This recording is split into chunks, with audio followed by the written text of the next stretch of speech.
अस्सलाम वालेकुम, कैसे हैं आप सब। उम्मीद है सब खैरियत से होंगे। आज हमने जी मज़ेदार किस्म की चीज़ें बनाई जो कि हैं जी करेले गोश्त। बहुत जम्मी, बहुत ज़बरदस्त बना हमारा ये सालन और हमारे मेहमानों को भी बहुत पसंद आया।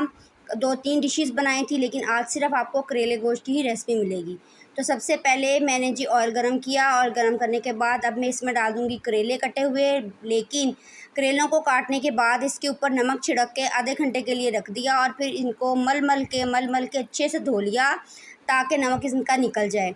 उसके बाद इसको छन्नी में डाल दिया ताकि इसका एक्स्ट्रा पानी निकल जाए। अब मैं इनको फ्राई कर लूँगी ऑयल में, अच्छे से फ्राई करेंगे। बहुत ज़्यादा इनको हमने ब्राउन नहीं करना या बहुत ज़्यादा हमने इनको ब्लैक नहीं करना है, सिर्फ हमने इनको इतना फ्राई करना है कि इनका हल्का सा कलर जो है वो चेंज हो जाए, लेकिन ये ग्रीन ग्रीन ही रहे। तो ये देखिए माशाल्लाह से तकरीबन जो हमारे हैं करेले ये कंप्लीट हमारे होने वाले हैं। बिल्कुल बहुत अच्छे से ये भी हो जाएंगे और मैं इन सबको निकाल लेती हूँ अलहदा एक प्लेट में। चलें जी, ये देखिए मैंने निकाल लिए हैं इनको प्लेट में, अलहदा से निकाल लिया है। अब ऑयल थोड़ा ज़्यादा था, ऑयल मैंने कम कर दिया है और ऑयल कम करने के बाद अब मैं इसमें डाल दूँगी प्याज। ये देखें, ये 3 अदद प्याज से दरमियाने साइज़ के जिनको स्लाइसिस में करके डाल दिया है। अब हम इन प्याज़ों को ब्राउन करेंगे। याद रखना है हमने प्याज भी ज़्यादा डार्क ब्राउन नहीं करने। लाइट से ब्राउन करने के बाद मैं इनमें, ये देखिए लाइट से ब्राउन हो गए हैं। अब मैं इसमें डाल दूँगी अदरक लहसुन का पेस्ट। ये देखें 2 चम्मच अदरक लहसुन का पेस्ट डाल दिया है और इसको भी हम अच्छे से भून लेंगे। और मैं आपको बताती चलूँ कि बाहर बना रही थी खाना, कमरे में बहुत ज़्यादा किचन में गर्मी थी। 1.5 चम्मच लाल मिर्च, फिर जी सूखा धनिया, गरम मसाला, नमक, हल्दी और ज़ीरा पाउडर, धनिया पाउडर, ये सब चीज़ें मैंने हाफ़ चम्मच ली और मैंने इनको डाल दिया है जी मसाले में। साथ में मैंने 2 अदद टमाटर कटे हुए ये भी डाल दिए हैं और साथ ही मैंने 1 प्याली दही की फेंट के अच्छे से वो भी डाल दी है। डालने के बाद इनको मैंने बहुत अच्छे से मिक्स कर लिया है। थोड़ा सा मसाला भून लूँगी मैं और इसमें मैं डालूँगी बीफ का गोश्त। ये जी 4-5 हरी मिर्चें मैंने कुछ काट के डाल दी हैं, कुछ साबुत डाल दी हैं। इनको भी भून लूँगी और मैं आपको बता रही थी बीफ का गोश्त डालूँगी, जो कि आपको मैंने पहले बता चुकी हूँ।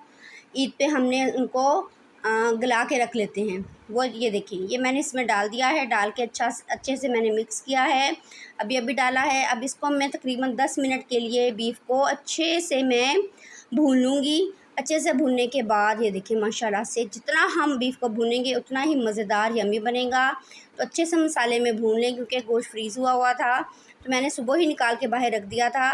लेकिन ये है कि अभी भी इसमें ठंडक बाकी थी। अब क्या करेंगे जी, इसमें डाल देंगे हम करेले जो कि हमने फ्राई करके रखे थे, सारे करेले डाल देंगे। करेले डालने के बाद इसको अच्छा सा मिक्स देंगे।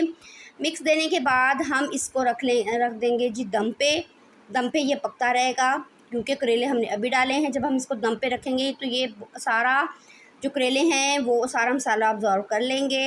ये देखें जी क्या लुक आई है ज़बरदस्त किस्म की हमारे करेले गोश्त की। बहुत यम्मी टेस्टी सालन बना, सबको बहुत ज़्यादा पसंद आया। तंदूर की रोटी, साथ में प्याज कटा हुआ, साथ में लस्सी बनी हुई, बहुत मज़ा आया सबको खाने में। ये देखिए माशाल्लाह एक एक बोटी आपको अलहदा से नज़र आ रही है। बिल्कुल सूखा सूखा बनाइएगा, ग्रेवी मत रखिएगा, फिर आपको मज़ा नहीं आना। लेकिन जिस तरह मैंने बनाया है सूखा सूखा रखेंगे तो आपको मज़े ही आ जाने हैं इंशाल्लाह से। तो गोश्त तो पहले ही फ्रीज़ था, मैं आपको बता चुकी थी, तो झटपट बन गया। किचन में इंतहा की गर्मी थी, किचन में खड़ा होना मुहाल था। थोड़ी देर के लिए किचन में खड़ी हुई हूँ लेकिन फिर बाहर आ गई हूँ। गराज में हमने एक एक्स्ट्रा चूल्हा रखा हुआ है तो वो फिर मैंने वहाँ पे बनाया। तो ये देखें जी क्या लुक आई है ज़बरदस्त किस्म की हमारे सालन की। ये देखें एक ज़रा आपको मैं दिखा रही हूँ कितना ज़बरदस्त आ रहा है।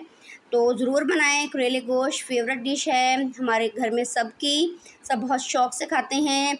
बस जब भी करेले का सीज़न आता है बस एक ही दफ़ा पकता है हमारे घर और बहुत लजीज होता है। चलें जी इसकी फ़ाइनल लुक दिखाती हूँ आपको। तो ये है जी इसकी फ़ाइनल लुक माशाल्लाह से। ढेर सारा हरा धनिया डाल दिया है मैंने डोंगे में डाल के। ये देखिए कितना खूबसूरत लग रहा है माशाल्लाह माशाल्लाह। तो ज़रूर बनाइएगा और आपको बहुत पसंद आएगा इंशाल्लाह। ओके जी, इजाज़त चाहती हूँ आपसे।